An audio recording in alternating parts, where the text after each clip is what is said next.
얼마 전에 천만을 향해서 가는 영화 엑시트를 봤어요.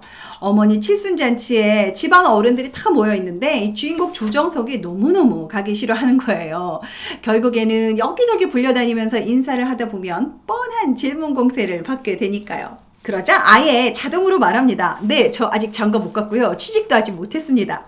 묻기도 전에 자판기처럼 말하고 다니는 통에 관객들이 빵 터졌습니다. 그래요. 이제 얼마 남지 않으면요. 추석이 다가옵니다.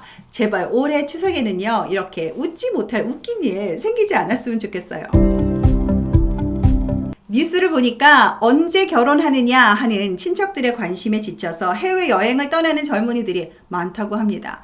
그런데 이것도요, 뭐 아무나 할 수 있는 건 아니잖아요. 어쨌든 얼마나 이 가족들 등살에 상처를 받았으면 아예 피하고 싶을까 하는 이해는 충분히 갑니다. 큰 집 작은 집 1년에 몇 안 되게 온 식구가 모이는 날, 어른들의 덕담 또는 걱정, 뭐 사실은 잔소리잖아요.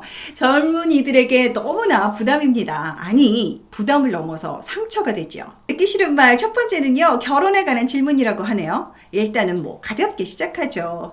너 만나는 사람 있니? 그런데요, 이때 대답을 아주 잘해야 되죠? 있다고 하면 다음 질문이 폭풍처럼 쏟아지니까요. 뭐 하는 사람이니? 연봉은 얼마 되니? 집안은 좋니? 아버지는 뭐 하시니? 언제 집에 데려올 거니? 이렇게 진도를 쑥 빼고요. 언제 결혼할 거니? 하면서 막 나를 잡으려고 합니다. 여기서 멈추면 다행이게요. 아유, 애는 빨리 낳아야 할 텐데 하는 걱정으로 이어집니다. 그 다음 듣기 싫은 말인 진로에 관한 건데요. 언제 졸업하냐? 어디 회사에 들어갈 거냐? 아휴, 대기업에는 들어가야 할 텐데 하는 걱정으로 이어지죠. 취업에 성공한다고 끝은 아닙니다. 연봉은 얼마니? 추석 보너스 얼마나 받았니? 하면서 다른 사촌들과 비교 들어갑니다. 안 그래도 이미 본인이 고민하고 있는 문제를 많은 사람들 앞에서 공개하는 것은 커다란 상처가 됩니다. 그 다음 듣기 싫은 말이 외모를 지적하거나 다이어트 좀 해야 되겠다 하는 참견인데요. 아니, 뭐 성형외과 예약해 줄 것도 아니면서 멀쩡한 남의 외모 가지고 뭐라고 하시는 분들 꼭 계십니다. 예전에 우리 고모도 그랬다니까요.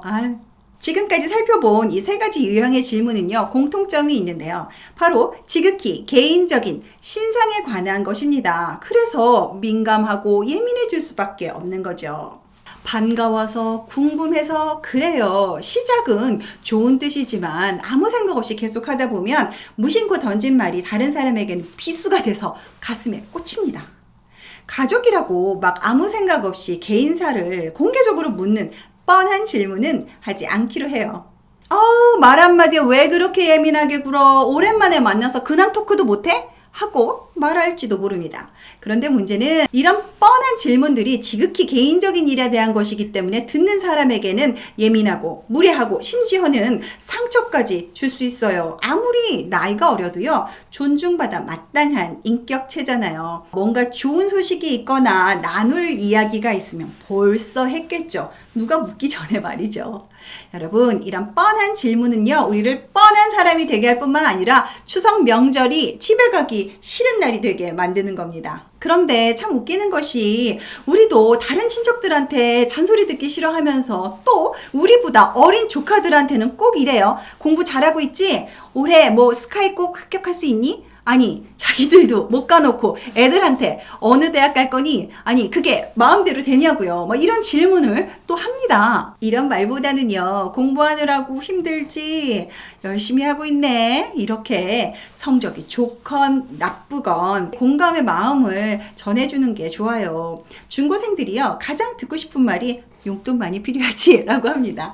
요즘에 용돈 어디에 가장 많이 들어가니? 이렇게 자연스럽게 물으면 요즘 이 조카들의 학교 생활, 방과 후 생활이 어떤지 추측할 수도 있게 되는 좋은 질문입니다.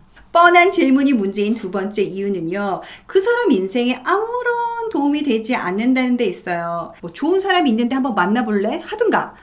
안 그래도 취업이며 결혼이며 스트레스가 많은 사람에게 어머 어떡하니 애는 언제 날래? 요즘 집값 장난 아니라는데 좀 어이가 없죠. 완전 안 하니만 못한 말입니다. 그런데 어딜 가나 이런 말 하는 사람들 꼭 있어요. 진심 걱정돼서 하는 말이라면요, 어떤 실체적인 도움을 줄 수 있는 말을 하던가 아니면 현재 상태에 대한 공감 내지는 격려, 이 시대를 살아온 선배로서, 어른으로서의 조언을 해주는 것이 좋습니다. 그 진심 어린 조언이요, 다음 세대에게는 큰 힘이 되니까요. 특히 이 어른들은요, 잘 나가는 얘기만 너무 하려고 하는데, 어른들이 실패했던 이야기, 어려움을 극복했던 이야기를 솔직하게 털어놓는다면 이런 이야기들은 다음 세대에게 돈 주고도 못 살 명약이 됩니다. 당장 이번 추석에는요, 한번 해보시라니까요. 이게 그렇게 어려운 일이 아닙니다.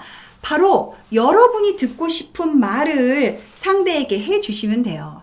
좋아 보이네. 힘들지? 조용히 불러서 용돈은 늘 부족하더라. 그러면서 뭐 얼마라도 좀 주고 말이죠.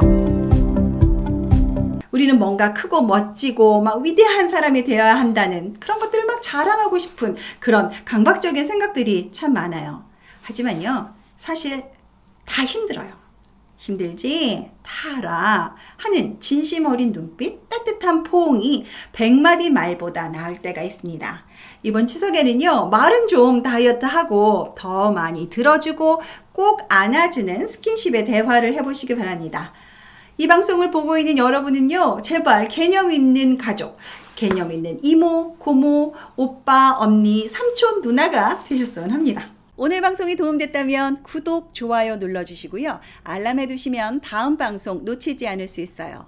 어제보다 나은 오늘을 위해 썸미디어에서 만들었습니다.